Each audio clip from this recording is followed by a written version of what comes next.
බලන් කඩතුරා හැර දෑසේ ප්‍රඥාවන්තයින් හට නැන පහන් දල්වන්නට පූජ්‍ය අලව්වේ අනෝමදස්සී ස්වාමීන් වහන්සේ.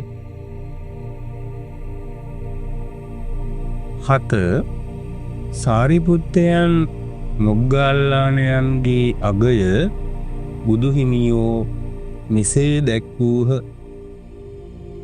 දෙවි මිනිසුන්ගේ ශාස්තෘන් වහන්සේ බවට පත්ව අප තථාගතයන් වහන්සේ තිලොව ජයගෙන දහම් දෙසන විට මුනිරජාණන් වහන්සේගෙන් දහම් අසා සිත් සනසාගෙන ඒ ධර්මයට අනුවම කටයුතු කරන භික්ෂු භික්ෂුණී යන පැවිදි ශ්‍රාවක පිරිසද එම දහම් මගම වඩමින් යන උපාසක උපාසිකා ගිහි පිරිසද තථාගතයන් වහන්සේ වටා එක්වීමේ භාග්‍ය ලද බුදු පිරිසය.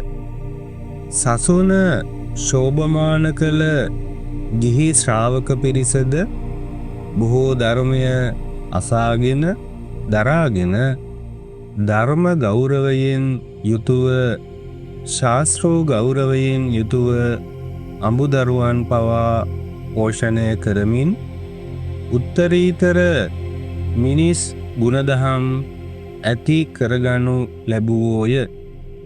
ගිහිගෙයි දොස් දැක විමුක්තිය පසක් කර ගැනීම උදෙසා සසරේ පුරන ලද පින් ඇතිව උපතිස්ස පිරිවැජියා සාරිපුත්‍ර ස්වාමීන් වහන්සේ සහ කෝලිත පිරිවැජියා මොග්ගල්ලාන ස්වාමීන් වහන්සේ යන දෙදෙනා සංජය පිරිවැජියා ළඟ 200ක පමණ පිරිසක් සමග විමුක්තිය උදෙසා බ්‍රහ්මචර්යාවෙහි යෙදුණහ.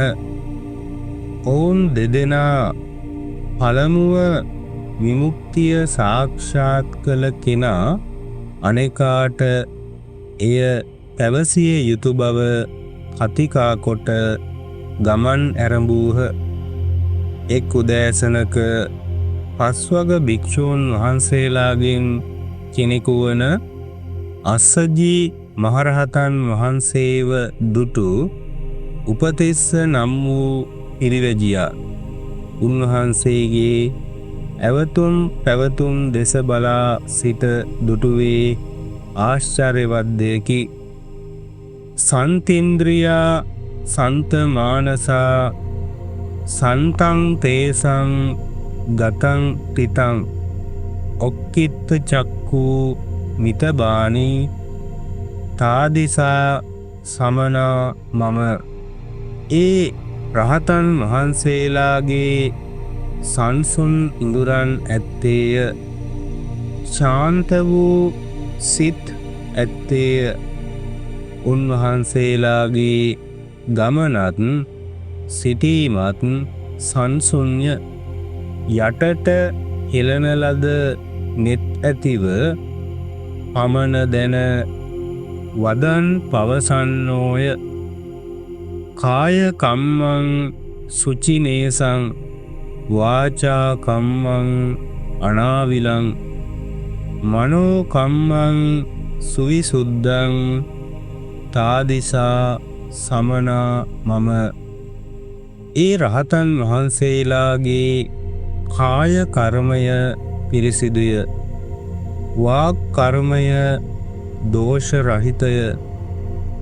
මනෝ කර්මයද ඊතා පිරිසිදුය. මාගේ ශ්‍රමණයෝ අන්න ඒ වාගේ ආදී ලෙසට චූල සුභද්‍රාවට ඇති වූ අදහස මෙන් අස්සජී මහරහතන් වහන්සේගේ නිර්මල වූ ඉඳුරන් දැක උපතිස්සයන් ඒ පසුපස යන්නට විය. අස්සජී මහරහතන් වහන්සේ සමග සතුටු සාමීචියේ යෙදී අනතුරුව මෙසේ විමසා සිටියේය. නුඹ වහන්සේගේ ඉඳුරන් පැහැපත්ය. පිරිසිදු වූ සිරුරැති නුඹ වහන්සේ කවුරුන් උදෙසා පැවිදි වූයෙක්ද? නුඹ වහන්සේගේ ශාස්තෘන් වහන්සේ කවුද? කවරෙකුගේ ධර්මයකට රුචි කරන්නේ වේද යන්න විමසූ පසු අස්සජි තෙරුන් එවැත්නි ශාක්‍ය පුත්‍ර වූ ශාක්‍ය කුලයෙන් නික්ම පැවිදි වූ මහා ශ්‍රමණයෙක් ඇත. ඒ භාග්‍යවතුන් වහන්සේ උදෙසා මා පැවිදි විය. ඒ භාග්‍යවතුන් වහන්සේගේ ධර්මයට මා රුචි කරන්නේ වේ යැයි කියූ කල්හි ස්වාමීනි, භාග්‍යවතුන් වහන්සේ කුමන ධර්මයක් පවසන්නේද යන්න නැවතත් ඇසීය. එවිට අස්සජි තෙරුන් එවැත්නි, මා මේ සසුනට ඇතුළු වෙලා වැඩි කාලයක් නෑ. මා නවකයෙක්. එහෙයින් මාහට විස්තරාත්මකව ධර්මය දේශනා කළ නොහැක. එහෙත් ඔබට අවශ්‍ය නම් සැකෙවින් පවසන්නෙමි යයි වදාළහ. ස්වාමීනි, ස්වල්ප කොට හෝ බොහෝ කොට හෝ දේශනා කළ මැනවි. බොහෝ වචනවලින් ප්‍රයෝජන නැත්තේය. ඉක්බිතිව අස්සජි මහරහතුන් විසින් සාරිපුත්‍ර නම් වූ පිරිවැජියාහට යේ ධම්මා හේතුප්පබවා තේසං හේතුන් තථාගතෝ ආහ තේසං ච යෝ නිරෝධෝ එවං වාදී මහා සමනෝ. හේතුන්ගෙන් උපදින යම් ධර්මයක් වේද, ඒ හේතුව තථාගතයන් වහන්සේ වදාළේය. ඒ මහා ශ්‍රමණතෙමි, ඒ ධර්මයන්හි නිරෝධයක් වේද, එයද වදාළ සේකයි පැවසූ කල්හි එවිට උපතිස්සයන් හට තෙරුවන් කෙරෙහි නොසෙල්වෙන පැහැදීමක් ආර්ය කාන්ත වූ සීලයකින් හෙබි නොකැඩුණු සිදුරු නැති පැල්ලම් නැති දාස භාවයෙන් මිදුණු නුවණැත්තන්ගේ පැසසීමට ලක්වන බාහිර දෘෂ්ටිවලට ගති නොවුණු සමාධිය පිණිසම පවතින සීලෙහි පිහිටියේය. සතර අපායෙන් මිදී නියත වශයෙන්ම නිවනෙහි පිහිටියේය. කලින් කතිකා කරගත් පරිදි උපතිස්සයන් හට කෝලිතයන් සිහිවිය. ඔහු සොයා පැමිණ ඔහු හටත් අස්සජි මහ මුනිඳුන්ගෙන් අසා දැනගත් ගාථාව පැවසූ කල්හි කෝලිතයනුත් සිව් අපායෙන් මිදී දහම් ඇස පහළ කරගත්තේය. දෙදෙනාම එකතුව සංජය පිරිවැජියා ළඟට ගොස් අප තථාගතයන් වහන්සේ සමීපයට යන්නෙමු. තථාගතයන් වහන්සේ අපගේ ශාස්තෘ වහන්සේ වන්නේය කියා තෙවතාවක්ම පවසා 250ක පිරිස සමග තථාගතයන් වහන්සේ බැහැ දැකුමට වේලු වනයට ගියහ.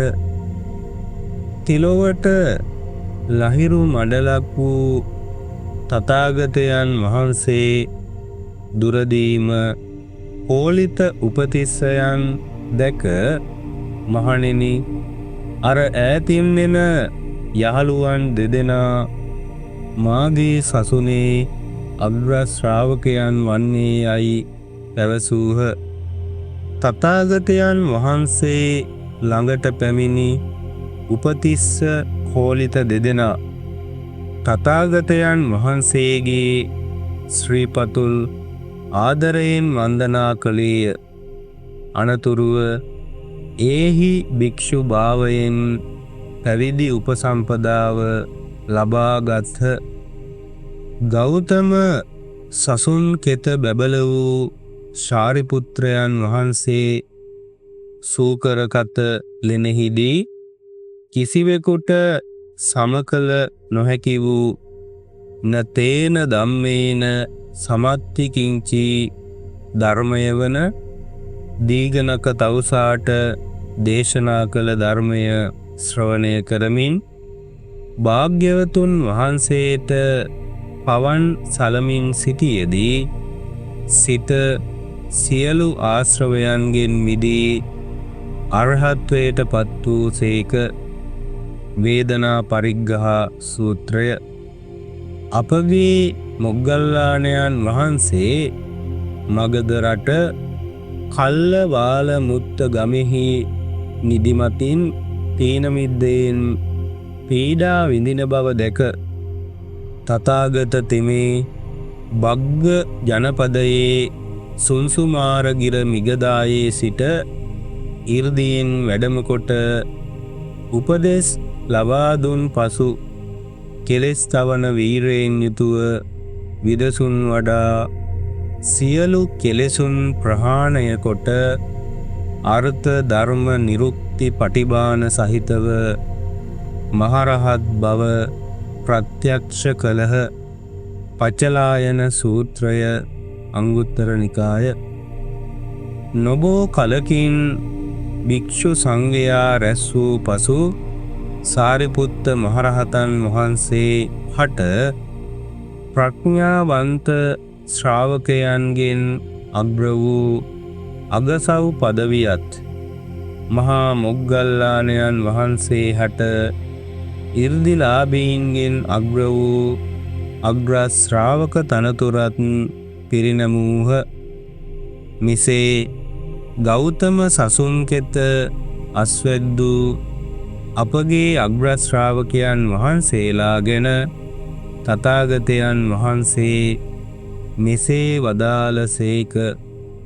සේවේත භික්කවේ සාරිපුත්ත මොග්ගල්ලානේ භජත භික්කවේ සාරිපුත්ත මොග්ගල්ලානේ.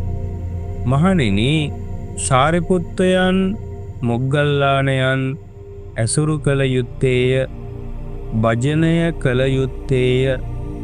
ඔවුන් නුවණැත්තෝය, සබ්‍රහ්මචාරීන් හට අනුග්‍රහය දක්වන්නෝය. මහණෙනි දරුවන් වදනා මෑණියන් යම්සේද සාරිපුත්ත ඒ ආකාරමය. උපන් දරුවා පෝෂණය කරන කෙනා යම්සේද මොග්ගල්ලාන ඒ ආකාරමය. සාරිපුත්තයෝ සෝතාපන්න ඵලය අවබෝධ කර ගැනීම පිණිසත් මොග්ගල්ලාණයන් ඉහළ මාර්ග ඵලයන් අවබෝධ කර ගැනීම පිණිසත් ශ්‍රාවකයන් හික්මවන්නෝය. සච්ච විභංග සූත්‍රය. අප තථාගතයන් වහන්සේ වදාළේ ගෞතම සසුනේ පිළිවෙත් පුරන සංඝයා හට සාරිපුත්ත මහරහතන් වහන්සේ වගේ වෙන්නටයි කියාය. සසුනේ හික්මෙනු කැමති පැවිදි ශ්‍රාවකයින් හට ඉබඳු මහා පුරුෂයන් වැඩි මග යන්නට උපකාරයක් වේවා.